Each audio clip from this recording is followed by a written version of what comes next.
কুমিল্লার 4টি মাজারে প্রকাশ্যে হামলা, ভাঙচুর ও অগ্নিসংযোগ যেন আমাদের মানবতা, আমাদের সহনশীলতাকে জ্বালিয়ে দেওয়ার চেষ্টা।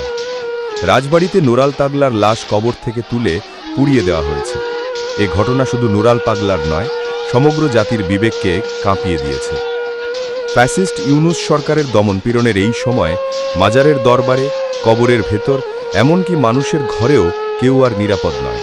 শান্তি, ভালোবাসা ও সহমর্মিতার প্রতীক এসব মাজার ও অলিদের স্মৃতিকে সন্ত্রাসীরা আগুনে পোড়াচ্ছে।